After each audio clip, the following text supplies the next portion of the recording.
and I'm calling the meeting of March 24th to order. First thing I'd like to do is,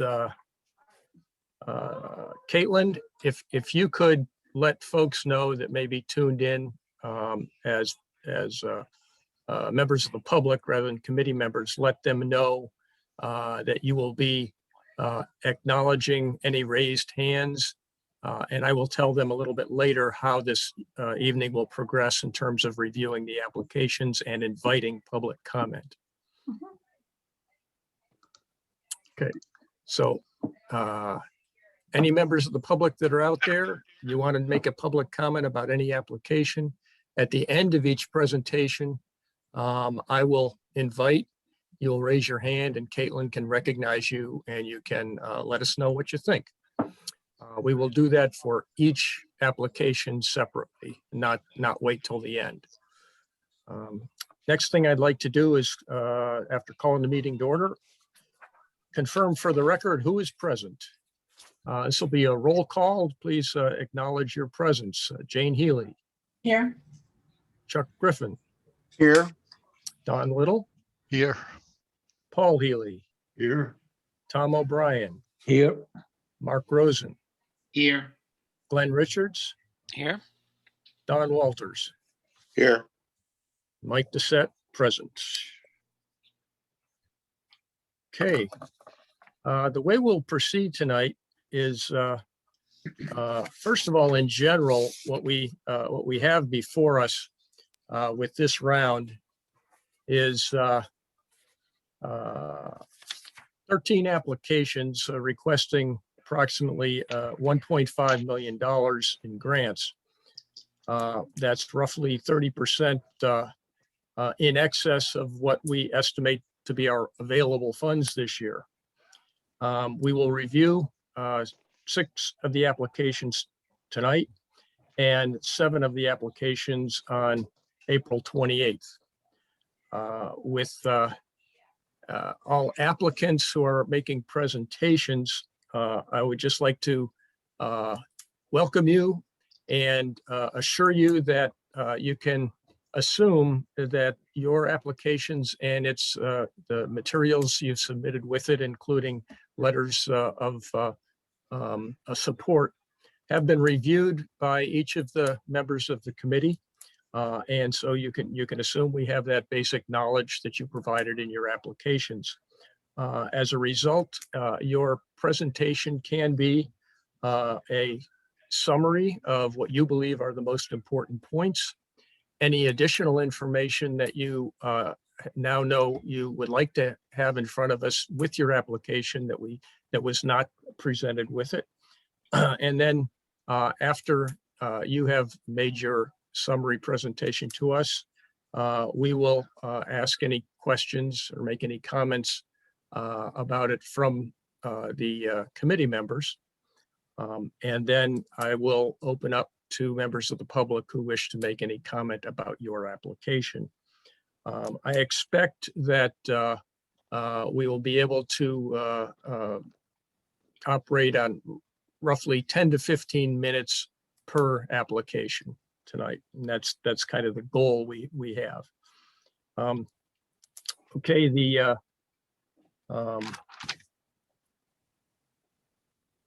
I think members of the committee, is there anybody out there that has any questions about how we're going to proceed tonight? Okay, thank you. Then I think we can start with the first application, Lower Atkinson Master Plan Amendment Project. Newburyport Parks Department and Commission requesting $3,850. Is someone here to present for the Parks Commission? Yes, I am. Lisa Reed, Parks Hi. Director. Hi, Lisa. Hi, everybody. Good evening. Thank you. So we have all but completed the Lower Atkinson Master Plan, which the CPC did fund for $25,000. And we found that we really would like to have illustrative elevations of the proposed clubhouse for fundraising purposes, and that's an extra amount of money. So this is a little bit of addition to that Lower Atkinson master plan. And as soon as this is funded, it will take us a month to complete the plan, and then we can start fundraising. We have, in addition to writing grants, we have the Pioneer League is on board to reactivate their Diamond Dreams program and to help us with fundraising. They're very active and enthusiastic about improving the park. And so, I mean, I feel that this is a really high priority project because of the safety issues with traffic on Merrimack Street in that area. So this fundraising for this final step of the master plan, I feel, is really important to engage people in fundraising. Okay, thank you. Any members of the committee have any questions or comment? Lisa, where are you on in terms of the amount used, the funds used from the prior award? The entire amount has been spent and then some. The Pioneer League did fund an extra survey that we needed. We had to update the survey, and so they funded that, and so it's all been spent. Okay, thank you. Michael? Yes. This is Glenn. I just had a quick question. Sure. For Lisa, I was just wondering if there's coordination with the City Public Works Department on the street stuff. You mentioned the danger of pedestrians and parking, and I certainly agree with you on that. I was just wondering, I know I seem to recall from other discussions in the city that there were some tentative plans to do some improvements to that area of Merrimack Street to improve the safety of the parking, maybe put some crosswalk lights or something. I'm just wondering if you guys are coordinating what you're doing with the Public Works Department. Absolutely. They were involved in our meetings, and we've been coordinating all along. This was considered as part of a complete streets project, but the amount that we need for this project really exceeds what was available. So, there are some improvements planned for down here, the sidewalks and the crossing light, but the scope of this project is much larger. But yes, we are coordinating with the DPS. Okay, and just so I understand the rendering that is showing on the screen right now, where that grass island is, I assume Merrimack Street is like the street in the foreground. In other words, the other side of that grass island with the parking lines on that would be a separate parking area rather than isolated from the street by that little island. Am I interpreting that correctly? Right. So this image that you're seeing now is actually an old master plan image.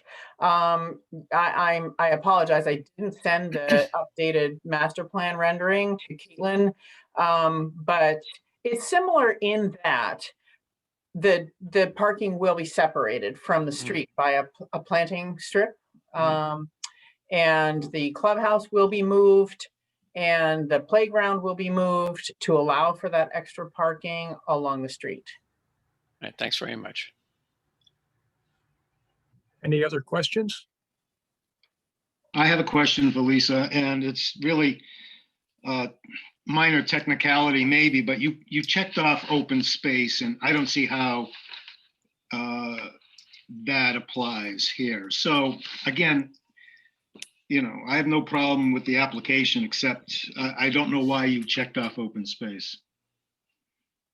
Well, I think because it's enhancing one of the city's open spaces, a public. Well, when you read the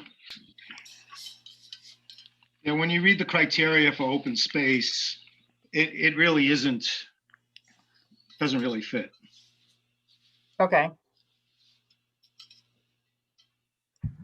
in my view anyway. So, and, just a technicality. It's not a big deal, I don't think. Sure. But I don't see why that was checked off. Yeah, I don't think it helps your case to check off something that doesn't need to be checked off. Yes, Okay.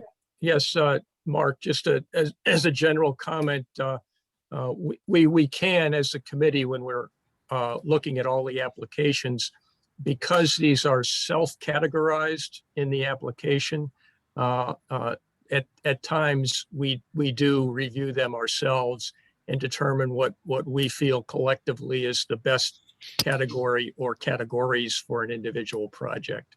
Because sometimes they are not necessarily applicable, and other times they Right, fit right. they fit multiple categories. Right. Yeah, of course. Absolutely. Okay. Any other questions for Lise on this one? I do. It's Jane. Hi, Lisa. Hi, Jane. I am curious about the fundraising. I guess specific to the application, is the fundraising that you're talking about for the clubhouse or for the project in general? And I'm just curious to know generally, I guess, about fundraising as well and your plans to implement the master plan when it's done.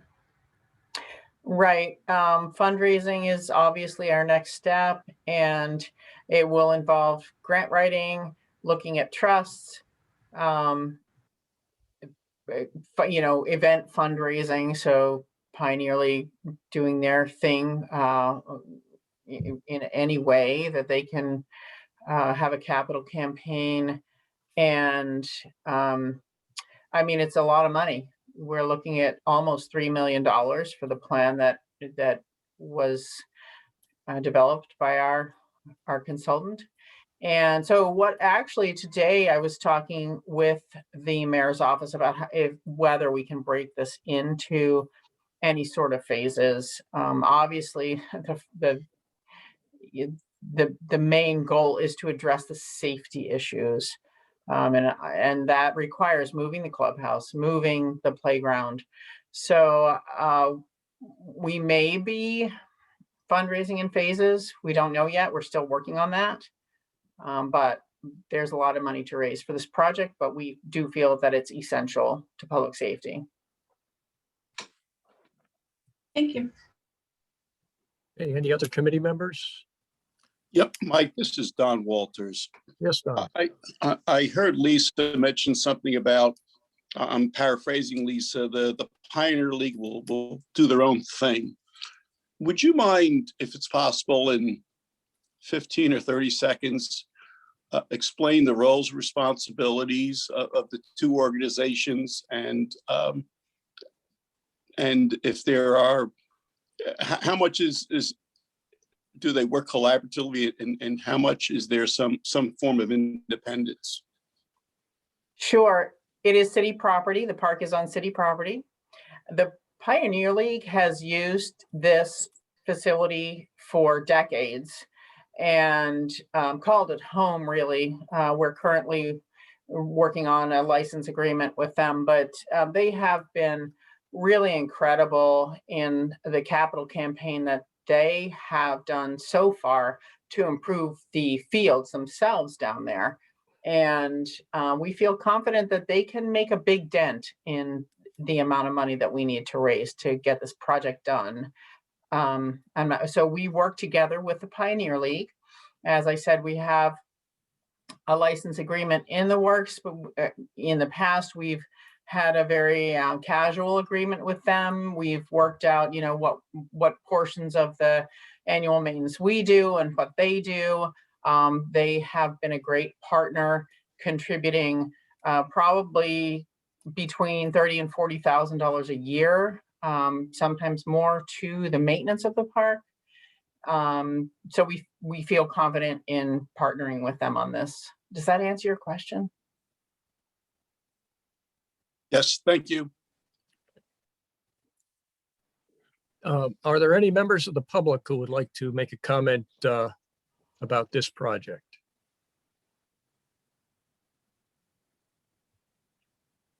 I'm not seeing any hands raised, Chair.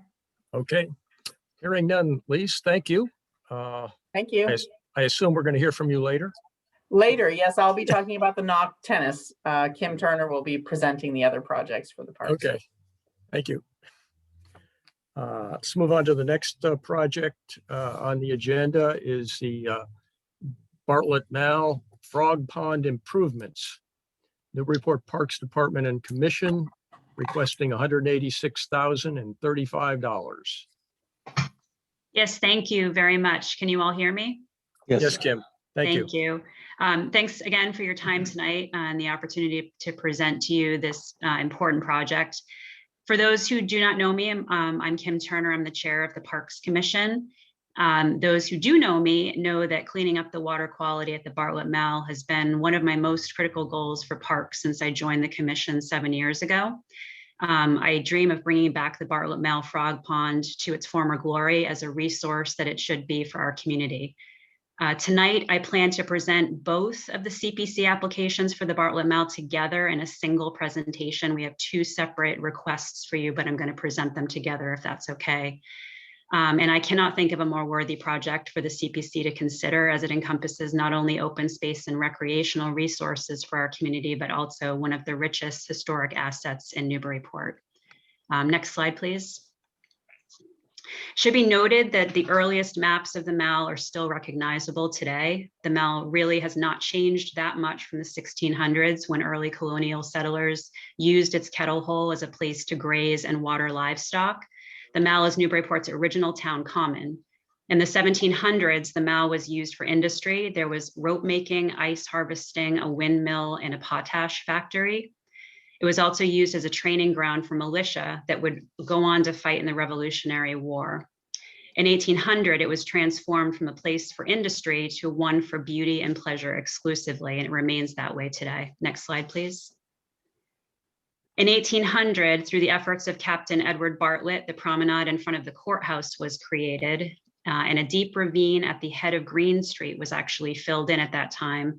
And what that did is it cut off a surface supply of fresh water to the pond, as well as an outlet for that water. The pond became stagnant and it started to smell, and it's been an issue for the city ever since. Next slide, please. Historic newspaper articles tell us that the city faced two choices by the late 1800s: either fill in the pond, bringing the park nearly up to the level of High Street, which luckily for everyone, they agreed that was not a good idea, or add a fountain to try to aerate the water. So in 1891, Edward S. Mosley donated the fountain to the city in memory of his father, Ebenezer Mosley, for, quote, sanitary and ornamental effect. The fountain was selected out of a Fisk Company catalog. It was a stock fountain called the Tennessee Crane, which was actually a heron with outstretched wings and a head tossed back to spray water upright. And it was for at least some time connected to a municipal water source. Next slide, please. The fountain did a decent job of keeping the pond somewhat healthy for the next 100 years. However, by the 1980s, the fountain had completely disintegrated due to deteriorating water quality, and a group of residents began a fundraising campaign to replace it.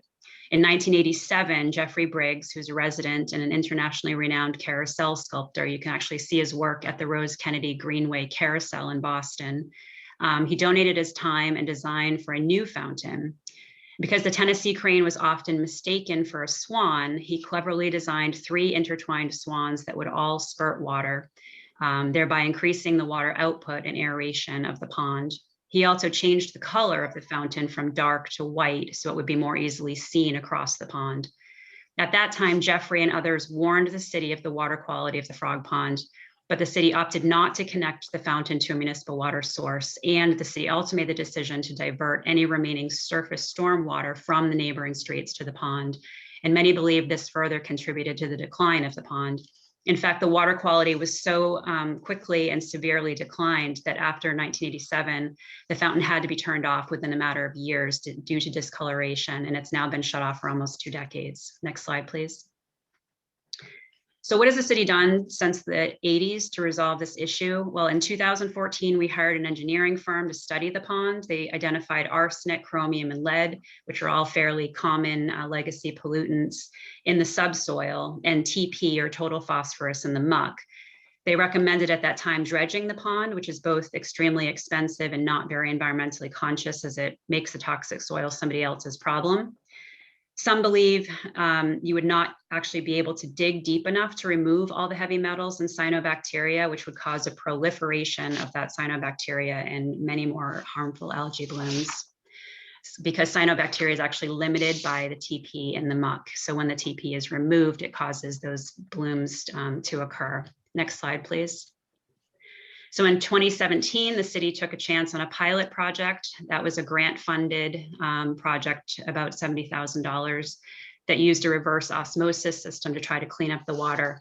That system failed because it didn't take into consideration the total amount of TP in the muck. So once you remove the phosphorus from the water column, it's replenished by the phosphorus in the sediment below, and there's just too much of it to clear. Next slide, please.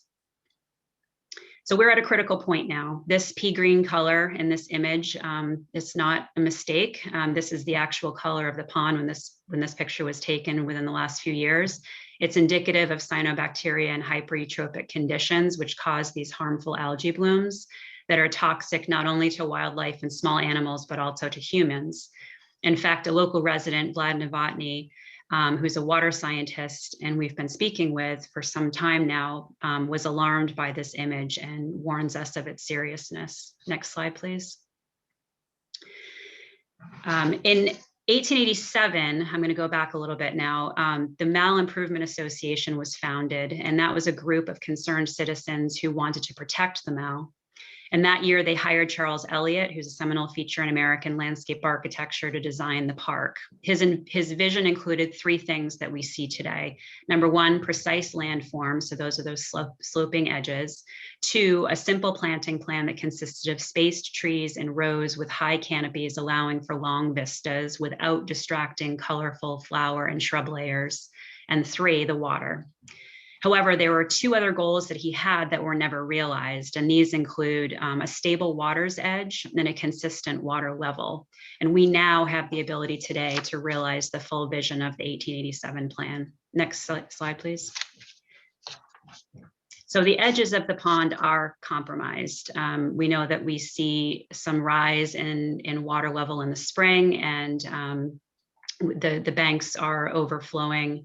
And so we would like to stabilize the edge with granite blocks that can be engraved with a history of the Mal, as well as the names of donors, which will help us fundraise for the greater project. Next slide, please.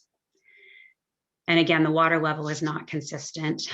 So we plan to have a water source that is either a well system or an input of unimpeded groundwater through a boot system within the liner that we're planning to plan for this project. We also plan an outflow system, which will help us keep the water circulating and aerated and prevent the current stagnation, as well as eliminate future algal blooms. Next slide, please. So where are we now? The Parks Commission is working with a team of professionals, including a water engineer, licensed site professional, wetland scientist, civil engineer, and landscape architect to execute a feasibility study for the pond. And we're funding that through funds that the CPC had graciously given to us within the last couple of years. Members of this same team are currently working on the Boston Public Garden Lagoon restoration project. So we have current technology and experience to bring to Newburyport. The current thinking is that the encapsulation model, rather than dredging, is the best way forward. The toxic heavy metals that exist in the subsoil of the pond from legacy pollution are not mobile due to their chemical composition and the fact that they are bound tightly by clay and other organic particles in the sediment. So by treating the soil in situ with a layer of either geosynthetic liner or admixtures, and then layering clay and sand on top of that to support aquatic plant and animal life, we can sensitively recreate as much of a natural system within a highly engineered pond as possible. The alternative, which was the dredging that was recommended back in 2017, and hauling of the toxic material out of state is completely cost prohibitive for us. And it also will not likely resolve the longstanding issues. So after we encapsulate the muck, we can stabilize the edge, provide a fresh water source, a functional outlet, and allow for healthy circulation and aeration to keep the pond healthy. This should be a permanent solution for the water quality of the frog pond and not just as a few-year Band-Aid. Next slide, please. So our request to the CPC, and again, they're broken out into two separate applications. The first is 3 items. It's a bathymetric survey, which is a contour topographic survey at the bottom of the pond, extending out 30 feet up the edges of the slopes. This will help us in planning. And the second is a water source. So as I mentioned, we're likely going to have a couple of shallow wells, but we also might input a boot system to allow groundwater if we find that that is preferred method by our feasibility study to come through the liner and still refresh the fresh water source within the pond. The third item is edging stone. We're requesting funding for 1/3 of the perimeter of the pond. And again, these are large granite blocks that can be engraved with both a history of the mal as well as potential donors, which will help us in fundraising for the remainder of the project. The second CPC application is strictly for the fountain restoration. We have a quote from a local vendor who is planning to remove, repair, clean, and repaint the fountain with a 4-part paint system and then reinstall it for us for this dollar amount. Last slide, please. So again, I thank you for your time tonight, and I'm happy to answer any questions, but we thank you for your consideration for this important project, and we look forward to seeing our vision through for the mal. Hey, thank you, Kim. Committee members, we'll take questions and comments for both the applications for the Frog Pond improvements and for the Swan Fountain restoration. The first one being in the amount of total amount of $186,035, and the second application in the amount of $126,000. Are there questions from the committee? Yes, Michael, I had a question. Does these costs on these, does this include the encapsulation of the bottom of the pond? No. So as I mentioned, using the funding that we received from CPC, I believe it was last year, might have been the year before, we're doing a feasibility study. So that will help us design and price out what the encapsulation system will look like. As I mentioned, we're not sure yet if it will be a geosynthetic liner or if we can add mixtures into the muck and stabilize the muck and use that as the encapsulation. So until we have further information, the 3 items we're requesting, we know will have to happen. So they will be very contributory to the larger project, but we don't have a dollar amount quite yet for the encapsulation itself because we're not really sure what the full design of that will be yet. Yeah. Do you have any rough idea of what it might run to? Not yet. Yeah, because it seems to me that all of these other things have to be done first. That encapsulation is a big part of the success. Yes, this is a huge part of its success, and you're right that the 3 things we've requested do have to happen prior to the liner going down. Everyone is 6 degrees from Fahrenheit. Any other questions? Yeah, and Chair Doucette, do you want us to use the raise hand feature or just kind of pipe up? No, you could just pipe up. We're doing okay. Okay, very good. This is Glenn again. A couple of quick things. Since we're on the topic of water quality, Lisa, I'm sorry, or Kim rather, for the new Swan or fountain to not suffer the same fate, is the water plant to go through that plant to come from these new wells or what? That's our hope, yes, that we would be using the new water source to come through the fountain so that it can be protected. Right, yeah, so you understand what I'm getting at. If Yes. if it was just this, otherwise would suffer the same fate possibly as the former fountain. Also, and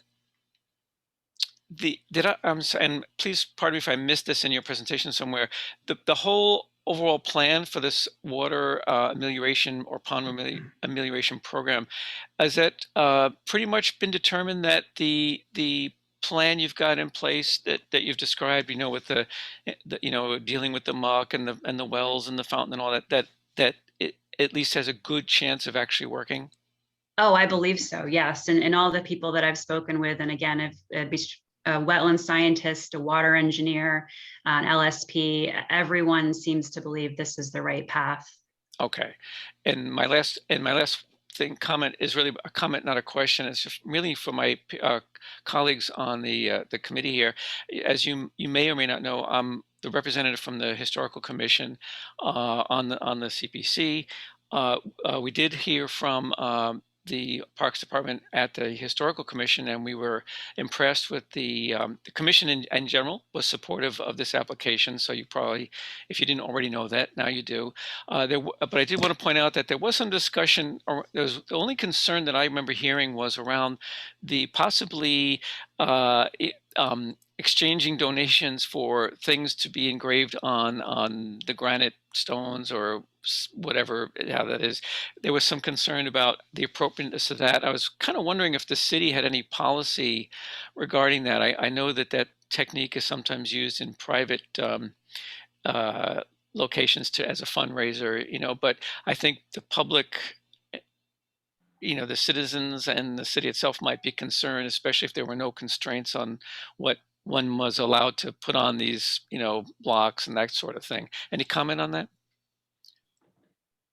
I'm sorry, were you asking me that question? Well, I was two things. I was just stating that was raised as an issue, and then inviting you to, address that if you wanted to comment on that from your. Sure. I mean, we go ahead. sort of see the primary use of the blocks as being an engraving of the history of the mill. So that will be the biggest showcase for those granite blocks, is just, there's such a rich history here that I don't think a lot of residents really fully sort of understand. So it would be useful to have that information somewhere. And I think Lisa might have been trying to chime in here, but Lisa, did I cut you off there? No, I don't know how much I have to add, except to answer your question. The city does not have a policy, a naming rights policy. However, the commission can certainly rule. The commission can develop their own policy as to what's appropriate on these blocks. But yeah, I mean, the city does not have a naming rights policy at this time. Okay. And which commission? You talking about the Historical Commission or the CPC? I'm sorry, the Parks Commission. The Parks Commission, right. Okay, thanks. That's it for me, my chair. Thanks, Glenn. Any other questions?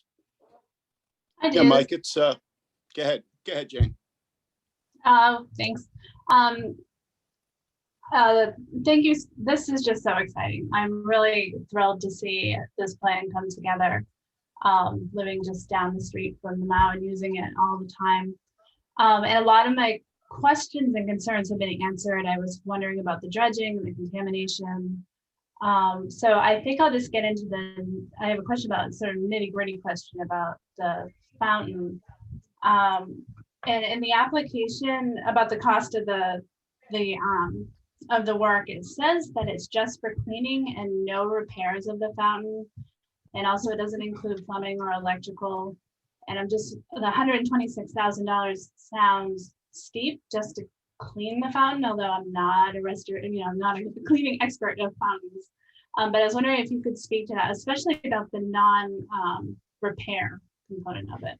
Right. So they actually, so Jeffrey Briggs has been involved in that pricing exercise. So he was involved in the quote that you have seen. And it's there, both the vendor and Jeffrey's sort of contention that the fountain is actually operational. It just needs to be cleaned and painted. And it's using this process with the 4-coat paint process. And I don't claim to be an expert on that situation, but it will protect it and encapsulate it enough so that it will not experience the kind of sort of aesthetic decline that it has been, but that functionally it should still work. That's my understanding. Okay, so it is the case that it's $126,000 to just clean the fountain.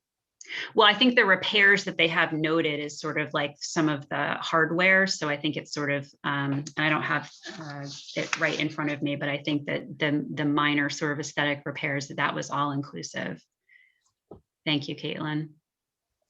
It's down, it should be down at the very end. Yeah, Jane, this is Glenn. From what I recall, I think part of the reason that it's expensive to do that, it's not just simple painting, but it's a multi-part process that's designed to, as I understand it, seal the surface so that it won't be reactive with whatever might be in the water, so that it doesn't, break down yet again and create problems, especially where there might be, moving parts with the pump and, or whatever. That's at least that is what I understand of it. Yeah, Okay. that, I could agree with that. I think you're right in the vicinity there. Yeah, there you go.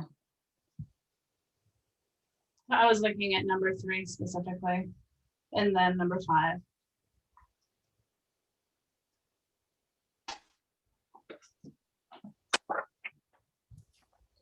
Right. Yeah, so the first, that is a bit confusing because the very first sentence says to include removal, repair, cleaning, repainting with a 4-part paint system to all interior and exterior surfaces and reinstallation. And then under notes, it says, yes, number 3, no repairs. I think that was, from my understanding, it was the repairs they were noting in the first sentence was pretty minor, almost like hardware repairs, and that no major repairs needed to be done. Okay, so perhaps that just needs to be fleshed out in the contract. Yeah. Came to get a surprise in the end. Right. Thank you.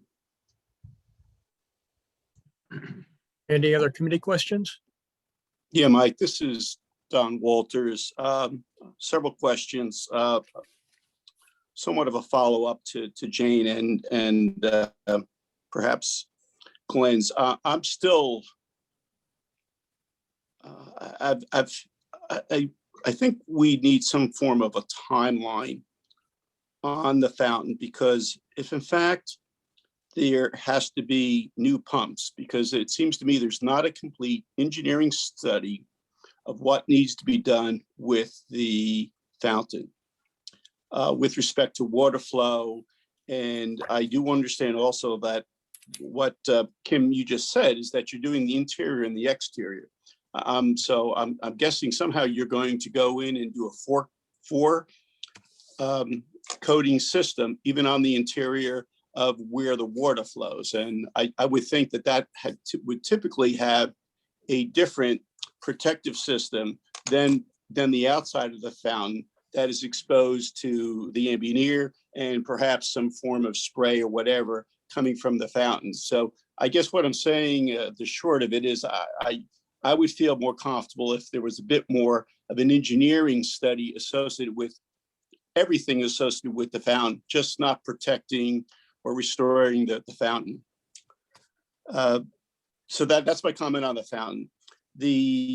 Going back to the first part, I thought I read your bathymetric survey was going to be performed 30 feet from the edge. Did I interpret that correctly to mean you'll do the bathymetric survey from the edge of the pond 30 feet, or was it going to be the entire pond but for 30 feet around the perimeter? I was a bit confused with that statement. No, sorry. It's the entire bottom of the pond and extending out 30 feet from the water's edge to capture the slopes. Okay, gotcha. Okay, which that's a great segue, Kim, into the my next comment on the granite blocks. I understand purchasing the blocks, whatever.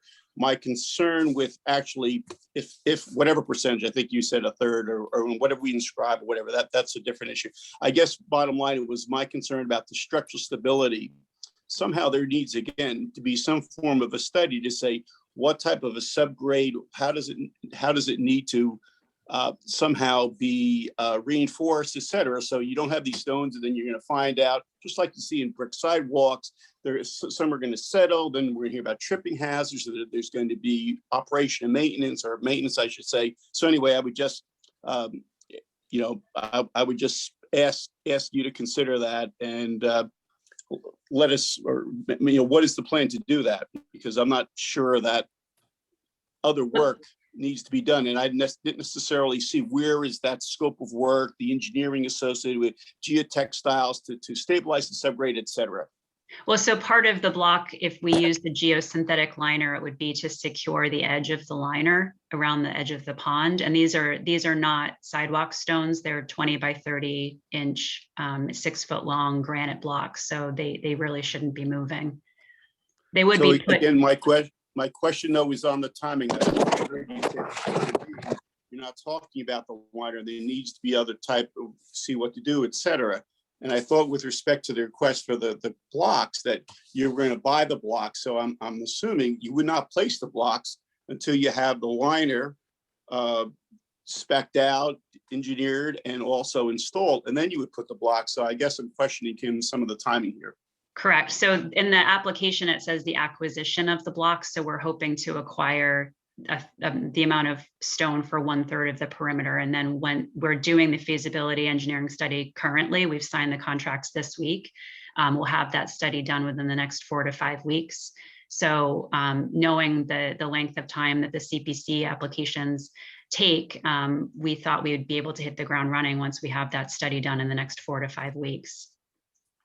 But then would I be correct? And I appreciate that you don't want to come into the CPC and ask for 50% of the people that are asking for money, and you might want to do it in sequential years. I appreciate that.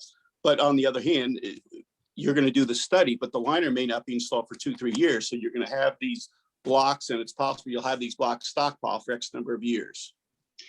I mean, I might be optimistic here, but I'm hoping that we're going to raise money for the liner pretty shortly so that this won't be sitting for 2 to 3 years. That's my goal. I mean, it'll likely be private fundraising to do that, but yes. Thank you. Thank you. Pardon me, this is Glenn again. Kim, Don just made me think of something else. You said the stone was for 1/3 the perimeter. So is some of the perimeter, maybe about what percentage is going to remain that sort of beach-like effect? So our hope is to line the entire pond with the stone. So we will be fundraising or asking for grants for the remainder of the acquisition of the granite blocks. Was that consistent with the original design? I know you guys. So the original design specified a stable water's edge. That was always the goal. I don't think it was specified whether it was beach or granite, but our thinking is that the granite not only would help stabilize the liner, but would also help stabilize the water's edge as well. Mm-hmm. Okay, thanks. It's Jane again. I have a follow-up question on the fountain. I'm just wondering how confident you are, or how confident the water experts are that the fountain will actually do the job that it's being requested to do in terms of aeration. They actually think the fountain is sized fairly well for a pond of this size, but just to be safe, the water engineer we're speaking with is also considering some subsurface aerators and circulators as well as the fountain to try to increase the aeration. And again, that's part of what we're studying over the next 4 to 5 weeks. Okay, thanks.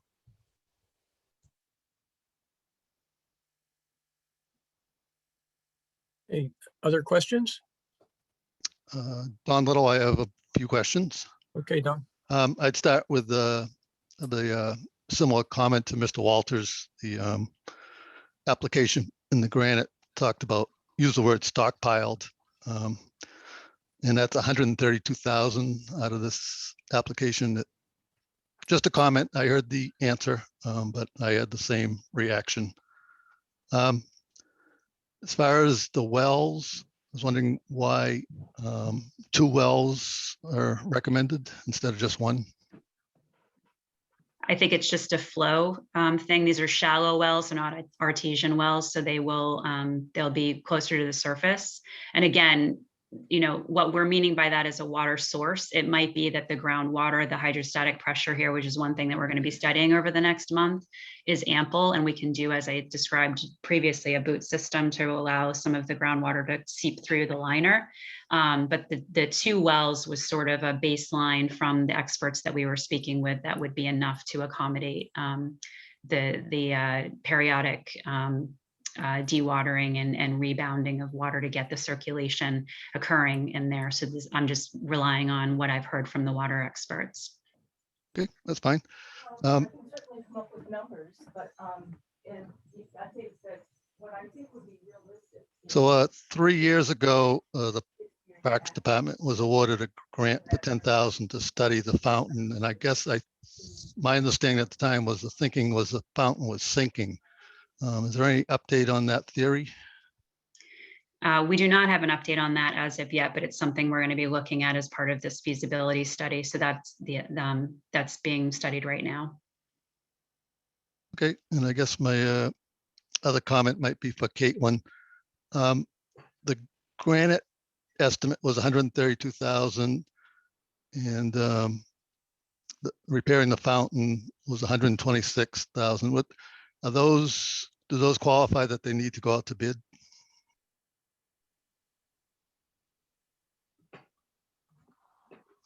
I'm sorry, were you? Are you talking about Lise Reed? You need to ask? Caitlin, if she's on. Caitlin?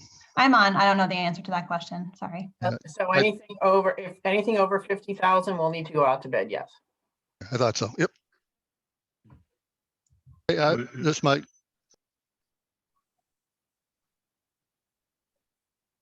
Any other questions from the committee? Paul? I have one question is, we're talking about this feasibility study that's going to start soon and go 4 to 5 weeks. Would we be able to get a copy of that, before we see how things are progressing? Absolutely. We were actually hoping to give you somewhat of an update at your next CPC meeting. If we had any update, we could provide it for you then. Excellent. Thank you very much. Committee members, any more questions? Are there any comments from the public?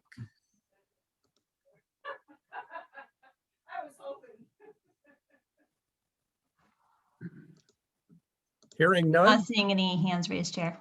Okay, hearing none, then Kim, thank you for your twofer.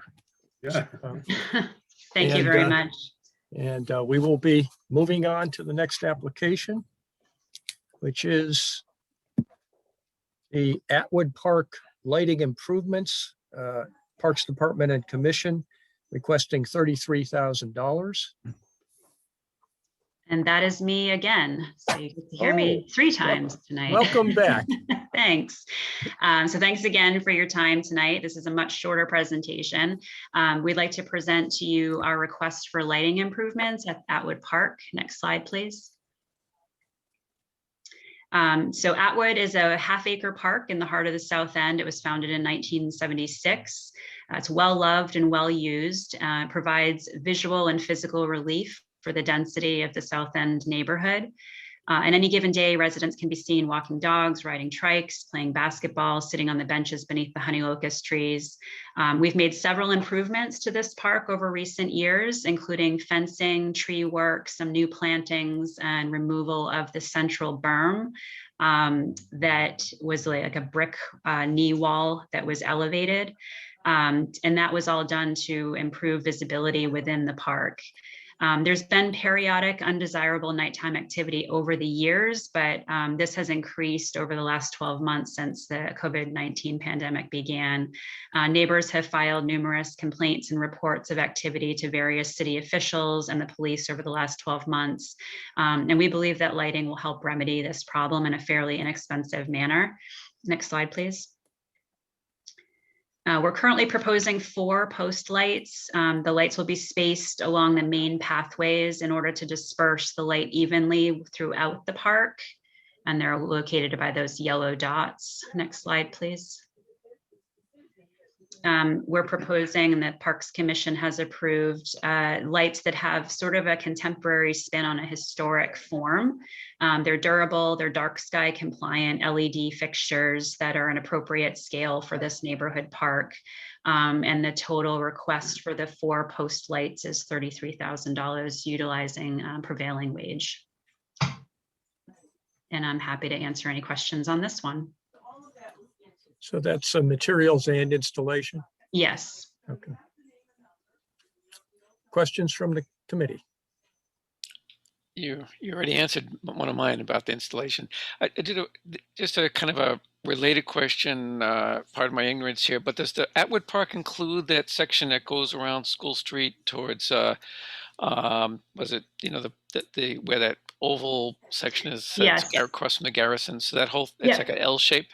Yes, that's Okay. Garrison Gardens, which is Right. part of Atwood Park. And that, when I mentioned that we've made some improvements, that was a dilapidated tennis court at one time. And we installed a circular pathway, walkway there, and a lot of plantings in that zone, Right. but that is part of Garrison. I mean, that is part of Atwood Park. Right. And then the half basketball court kind of separates those two other Right. sections. All right. Yeah, thanks.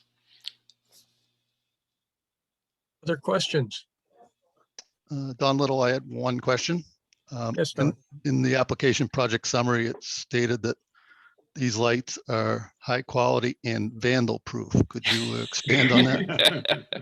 Yeah, so this is a manufacturer, landforms, which is a very common site fixture lighting, and you know, they do waste receptacles, and the city has utilized their products quite a bit, and they do tout their ability to be very vandal proof. So apparently these are able to take a beating. Yeah, we want to see the guarantee.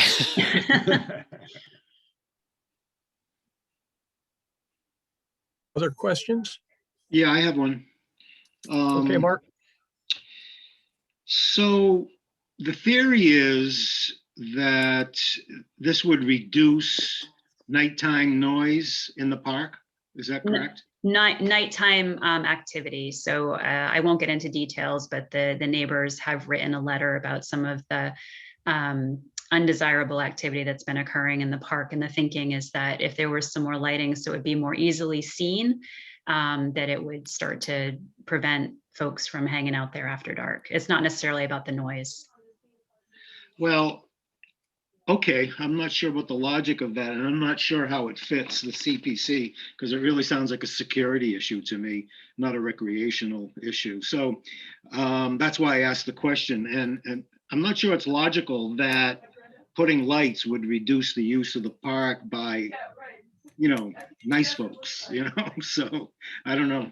I think it would enhance the use of the park by folks at nighttime. I think they would be more likely to go in there and sit on the bench if there was some lighting Right. in the night. Yeah. Right. But that could cause more upset with the neighbors. Not that kind of activity, no. You hope. Okay, thank you. Any Hey, other Mike, questions? Mike, this is Don Walters. Yes, Don. For an abundance of caution, I'm going to recuse myself for this application. I live, and I'm a crummy golfer, but I could even hit a golf ball from my house to the park. So I'm just going to recuse myself, as I said, for an abundance of caution. So I have no comments. Okay. Thank you, Don. Okay, are there any members of the public who would like to comment on Well, this application? Yeah, the discussion we just had raised a question in my mind, sorry. And that's, has the, Kim, have you or anybody in the Parks Commission or board have you had discussions with community members there around the park so that you have some level of confidence about what you were saying about, you know, what they find objectionable and not, and so on? Absolutely. In fact, it was the neighborhood that came to the Parks Commission requesting this lighting to happen. And there's a single letter in the packet, but I think it's signed by something like, 15 neighbors. So this was a request by the neighborhood. All right, thanks very much. Also, if I may add, this is Lisa Reed. So several years ago, the parks had proposed putting one light in to deal with these situations, and we put out an online survey. We received so much positive feedback on that survey. I think I can get you the exact numbers, but I think we received 247 replies to that survey over the years, and almost everybody was in favor of adding light to the park. Okay, thanks. Yes, Jane. Thanks. I'm just looking at the letter, the last page in the application, and it looks like the majority of the residents signing live on Atwood Street. So I'd just like to confirm for myself and also for the rest of the group that, Caitlin, if you can go back to the map, or yeah, that's good too. That is Atwood Street on the bottom there. So it's immediate neighbors that are supporting these lights.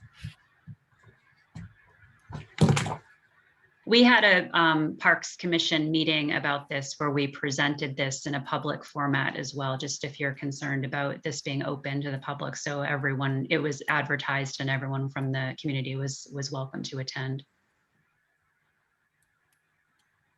And am I correct that the technology of the chosen lights allows for adjustment in case there's seepage over into a residence that is not acceptable to them? Yes, that's my understanding. These landscape forms lights have the ability to be dimmed if needed. Okay. All right. Back again. Any questions from the public, please? Hearing none. Thank you, Kim. Thank you very much. All right. Next application is the renovation of the Knock Middle School tennis courts. The Parks Department and Friends of Newburyport Tennis requesting $175,000. Lisa? Good evening again, and thank you. So this project initiated by residents and also by the schools. And it's sort of grown out of my role as it started back in 2012, developing our athletic field needs, our athletic facility needs throughout the city. So that's basically why I'm sort of spearheading this with the neighborhood group that essentially put this application together with us. They've just been tremendous in working on this project. We do have a need for additional tennis courts in the city. We have 2 tennis courts here that are completely dilapidated, dangerous, and we would like to renovate them. In order to do so and to create 2 new courts that are compliant with USTA full court size, we will have to turn them 90 degrees from the way that they are right now. We have consulted with an athletic field architect who we've worked with before. And he's the one who has given us this this initial budget to work with for doing this work. We're confident he's usually right on target with budget.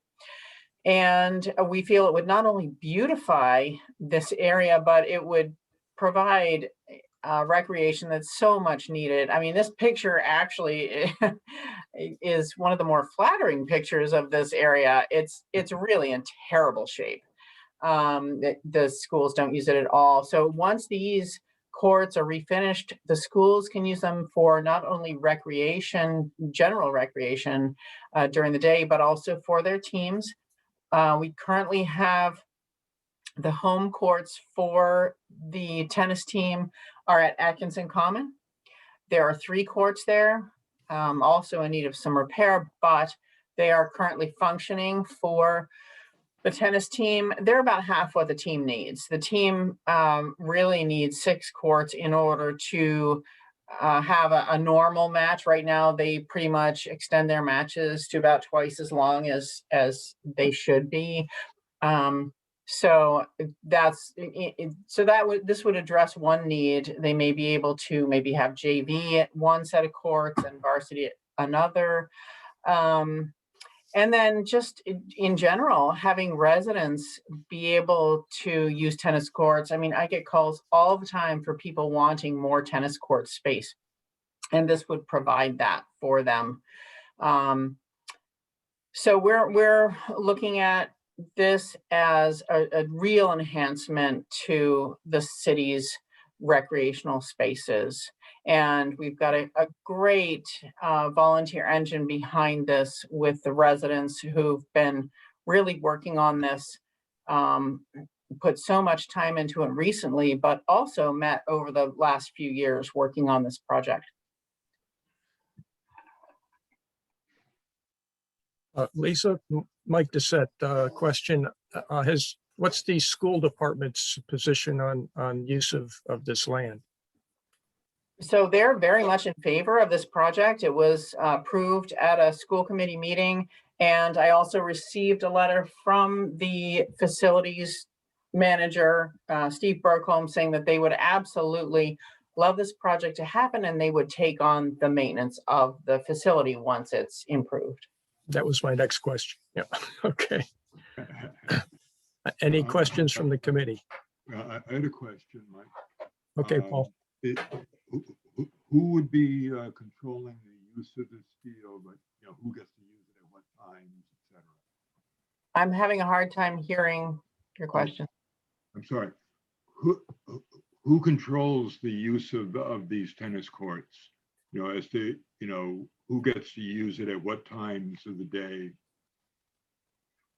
Right, the schools, it's on school property, so it is ultimately up to the schools who controls it, but obviously it would be open to the public if it were funded by CPA funding.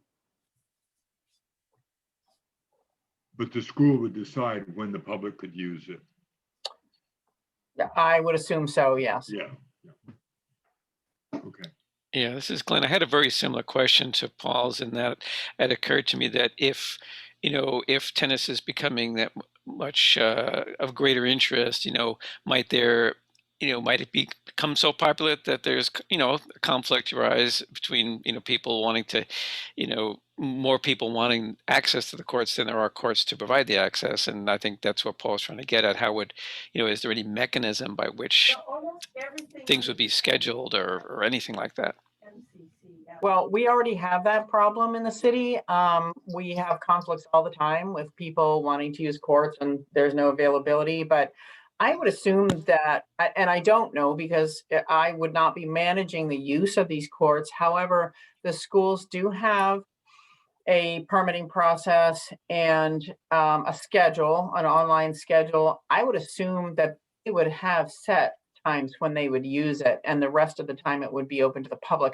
I can't imagine the schools would be using it all the time. And certainly I would think a lot of the weekend time would be open. But again, I can't really be accurate in my comments on it.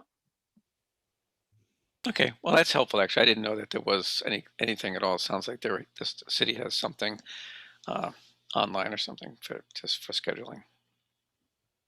Lise, how is Atkinson Common Courts, how are they managed in terms of access? Right, so those are permitted through the Parks Department, the Parks Commission, Parks Department.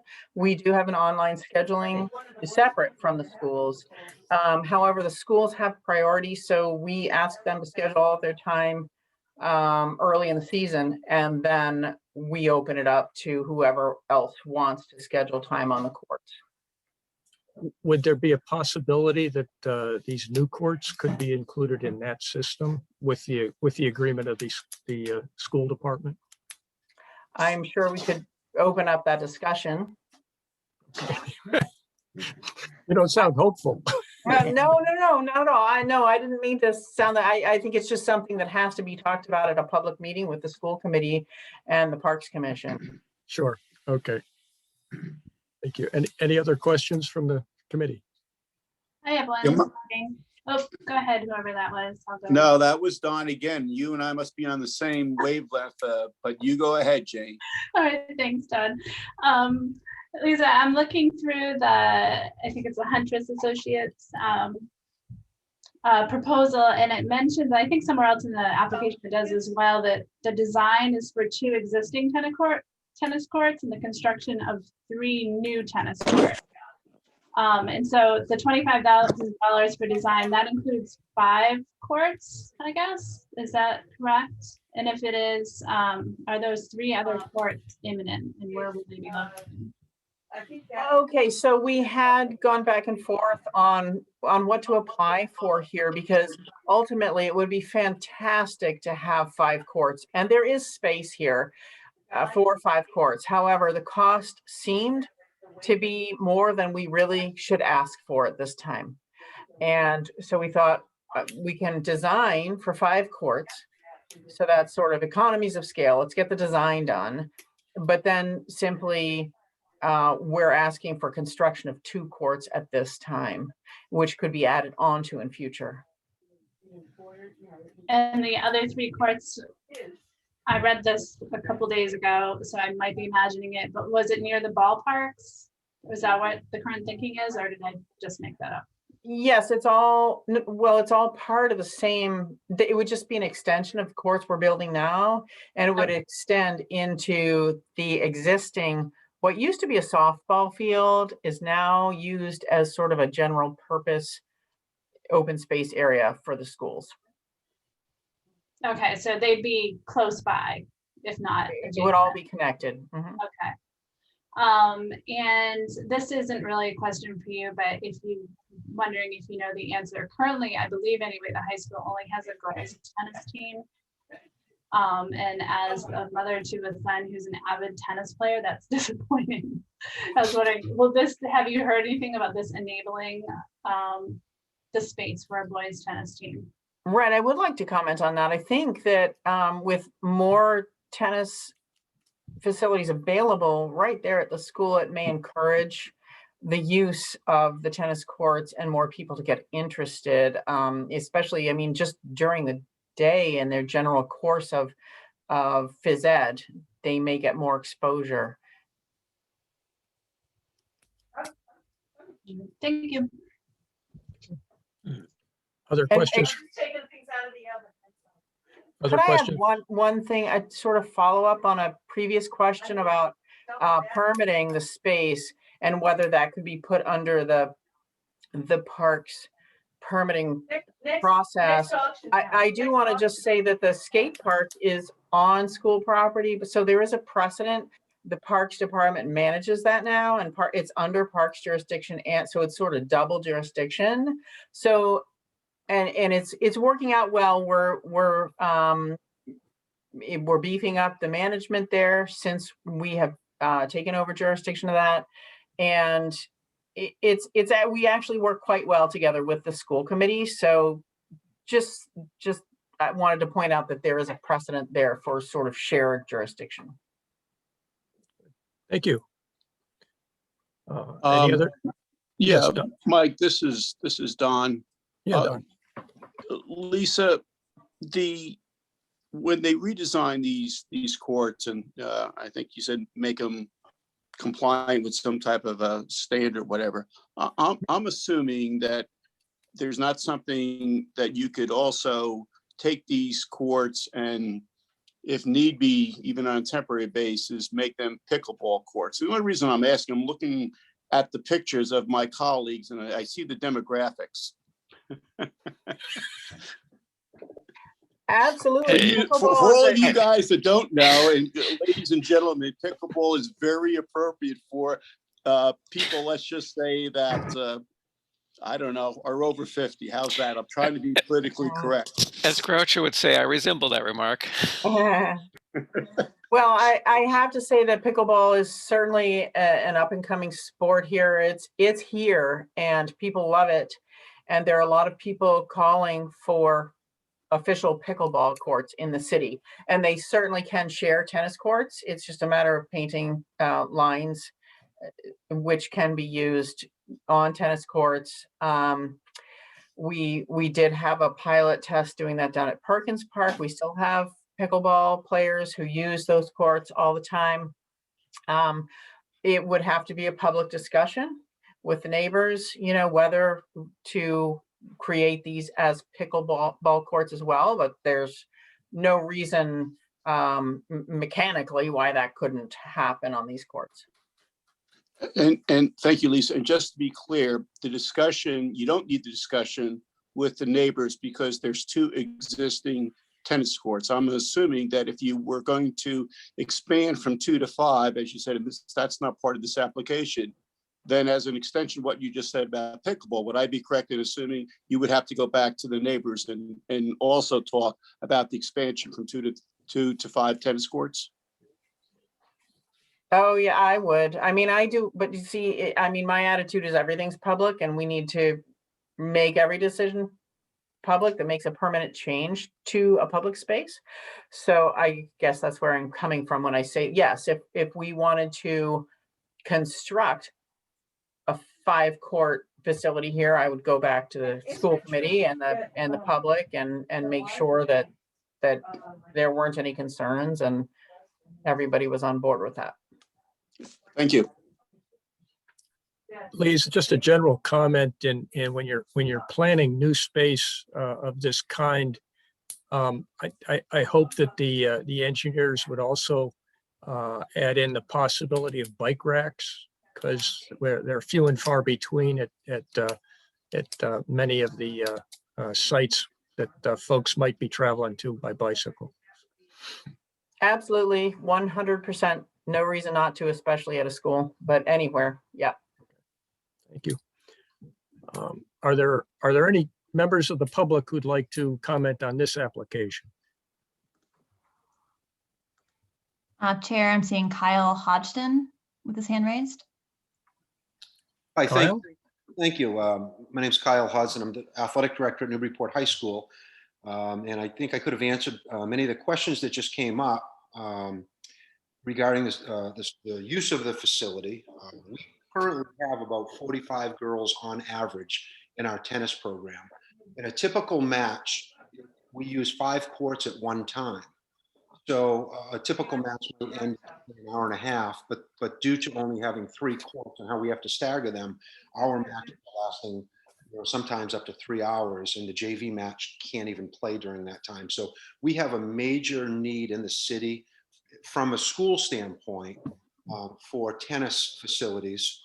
And I'm just talking, that's just from a girls tennis standpoint. We have a very strong girls program. We've won 3 straight championships. The numbers continue to increase. We really don't want to turn anybody away since this is a lifetime activity. And it's real easy to access and use when they're at any age, really. But we are trying to implement our boys tennis team again. In fact, we just contacted all the parents and seen if there is interest in a boys tennis team this year and hopefully get those numbers up. So if we did have a boys tennis team, we would have really difficult time with practices, with space. And in a city that has an indoor facility, our outdoor facilities really don't match it. So I think the interest is just going to keep increasing. Having a facility on campus, on school grounds, has major advantages. Instead of athletes having to find transportation, up the street to Atkinson, this is right on school grounds. And it's very common in most schools to have 5 to 6 to 8 courts available right on campus. So it's a little bit sad, but our teams tend to like to go away and play because they can go and have an efficient match and everybody play basically at the same time. It's also really a great spot because of the parking. Plenty of parking there. The courts are easily accessible from the parking lot. The additional 2 courts would help us. It could potentially put one team at one site and one team at the other, one gender. We really need 5 in one site to really service at least the tennis teams. 5 in one site would be ideal. This site does have great spacing for that. It could almost be a two-tier model, similar to what they have at Phillips Exeter, which is beautiful. But the cost for that, I'm sure, adding 3 courts would be enormous. But that's a need. This would help, certainly help. But having 5 courts in one spot would be ideal. This would also enhance the physical education curriculum, and this would be included in their daily classes, not every day, but in certain units. So middle school age kids, 6, 7, 8, would have access to the tennis courts during the day. That would also generate more interest in the sport. And this is a sport that can be played the rest of their life. And it could be used for pickleball courts like we see at the Bresnahan facility. I'm really thrilled that this is being discussed because our tennis community really deserve this. It's not really just about the school teams. This is about the public that can use this at almost any time. And whether I do reserve the facilities for high school athletic fields, and if this falls under that, that would fall under me. If we tied it into the city, like the skate park, that would be fine as well. But we would actually, our availability would only, our request would only be like right after school. Basically, maybe in the fall, we would have an intramural program for the middle school to generate interest. And then in the spring, basically March, April, and May, that's our season. Other than that, it would be open for public use. And hopefully our younger players played as well. So sorry for going over my time, but I just wanted to share that with you. If you have any questions, I'll be happy to answer. Thank you. Thank you, Kyle. Thank you for participating. Any final questions from the committee on this application? I have a follow-up, and thanks, Kyle. That was really helpful, specifically about the boys' tennis. Lisa, I have another question about the design funds, because it doesn't sound, unfortunately, like those 3 additional courts are imminent anyway, because due to funding. Is the design, could this general contractor handle the reconstruction of the 2 existing tennis courts? Because is it basically just digging it up and putting it back down? Do we really need to spend that $25,000 if it doesn't involve new land to build new courts? So I feel like the reorientation of the courts is imperative. I don't feel confident that just hiring a general contractor would be adequate. I would absolutely advocate for hiring a design engineer, field architect, who would not only design these in the correct orientation, but also oversee the project administration with the general contractor. I found that to be invaluable in coming up with a quality product in the end for these field facility projects. Okay, thanks. Don Little, I had a comment and a question, I guess. Yes, Don. So I had heard that I had listened in on the school committee presentation, so I knew there was a discussion about 5 courts. So when I saw the application for 175,000, I thought that's what it was for. So reading it, and learning it was just for 2, I was surprised at the cost, but I appreciate the fact that you did decide to just apply for the 2 at that price. So my comment is, this is one of our larger applications. We oftentimes give out partial funding. As Chair Doucette mentioned at the beginning of the meeting, we have approximately 1.5 million in requests, but only approximately $1 million to disperse. With this application, if it only gets partial funding, what would your plan be? Yep, so I would move ahead with design engineering and come up with the construction documents for the project. If there were funds left over, I would go to USTA and see if they will help fund it, and use any leftover funding as a match. I would, and then if we needed more funding, we'd come back in future to CPA for further funding. We did approach USTA years ago on this project, and the reason they would not help to fund it was because the way they were oriented did not allow for court size that was compliant with USTA standards. So this new plan would allow for that. So I would hope that we might be able to get some USTA funding. I have a question. Yes, Mark. Along the same lines, it's a resource for the schools as much as for the public. And the discussion, I guess somebody mentioned there was a discussion with the school committee, and ideally 5 courts would be, is desired. There's no money available through the school committee through, because it is a resource for both the high school and the middle school? I'm sorry, I can't answer that question at this time.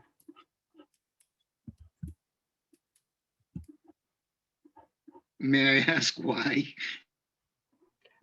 I don't know if there is funding available through the schools.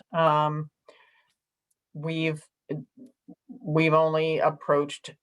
approached the Mayor Gaydon W. Morrill Charitable Foundation, who funds beautification efforts. They wanted to see this developed a little bit more before they would commit to anything, and CPC was our next approach. Okay, well, it would seem really, to me, a good idea to make this a project with the school department as well, perhaps. Yeah, point taken.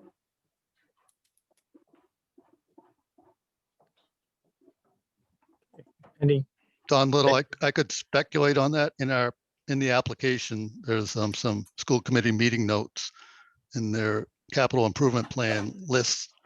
The tennis court renovation is number 12 on the list behind science wings, roof replacement. So, I mean, they could give some money, but it's certainly not at the top of their list. Chair, I wonder if I could just clarify one thing. This is Glenn. When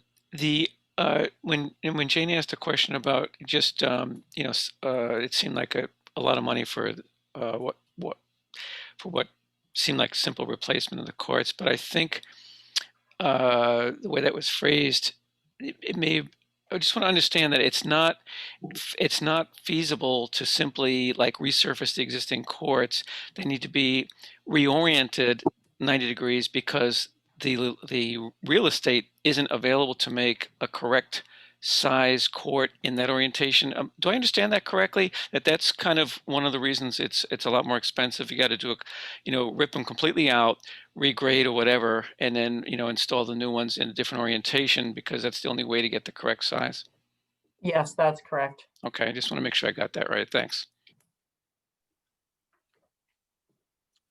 all set on questions? Okay, please, thank you.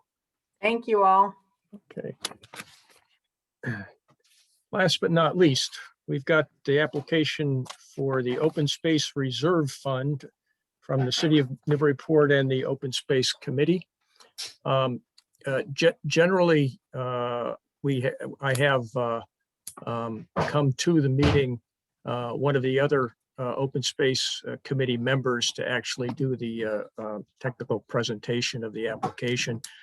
We're mighty short-handed these days, so it's me that's going to take off my chairman hat, put on my chair of the Open Space Committee hat, and they look remarkably the same.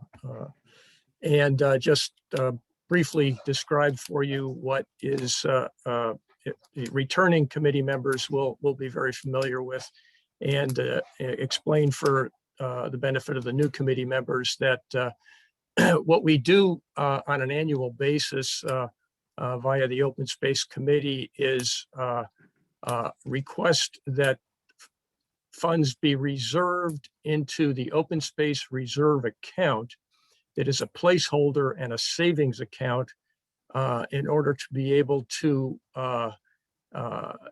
get a place at the table when opportunities arise for acquisition of open space.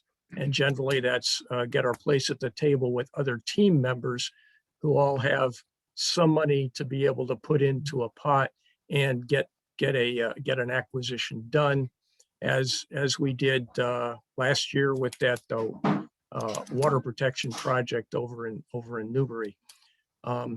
In doing this over the years, we have accumulated at what's currently $629,900 in the open space reserve fund that sits there and is ready to address opportunities.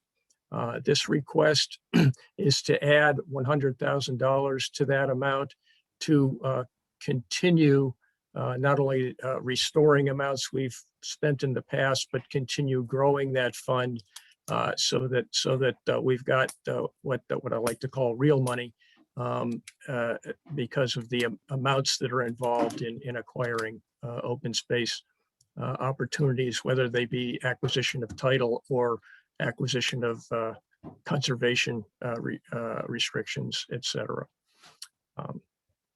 So there you have it. And if there are any questions, I'd be happy to take them.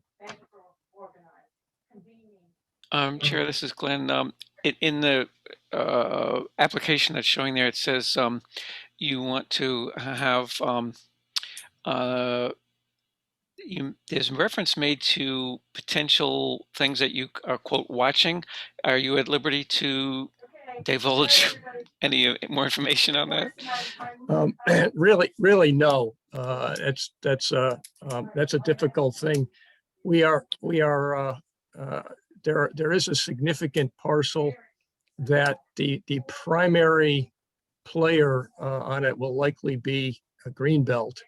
And Greenbelt has asked us just to stay aware, hopefully stay funded, and it really has to be a delicate dance to be able to create the opportunity and then seize it. Okay, yeah, and I can understand sometimes there's reasons why you want to kind of keep that under wraps. Right. Any other questions? Okay, any members of the public like to weigh in on this application?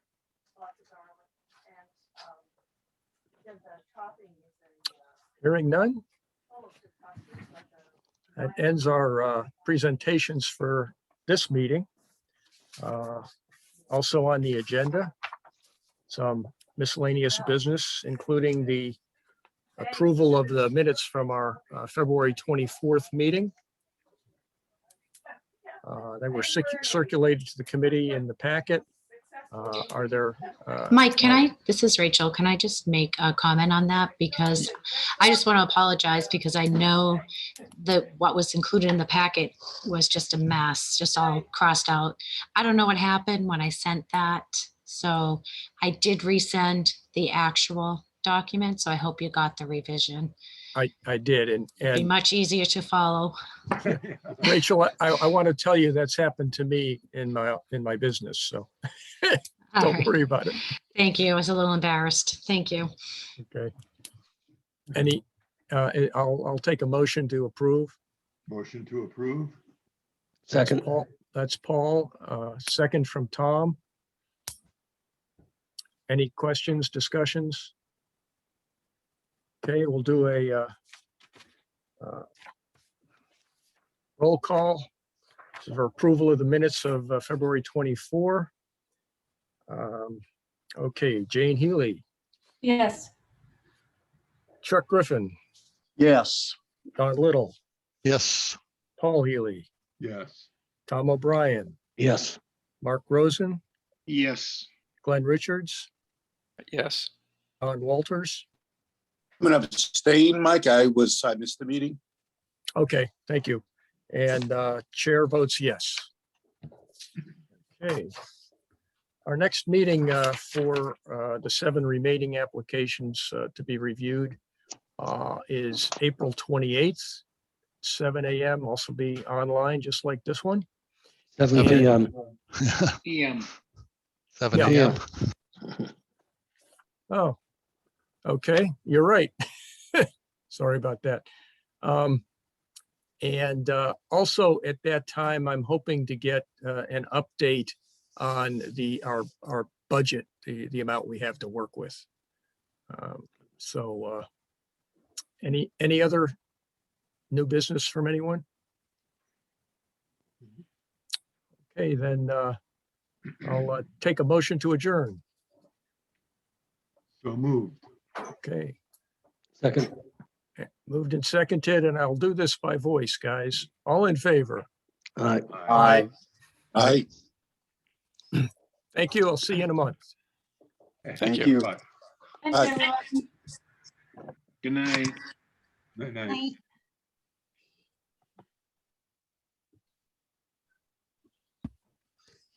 Night.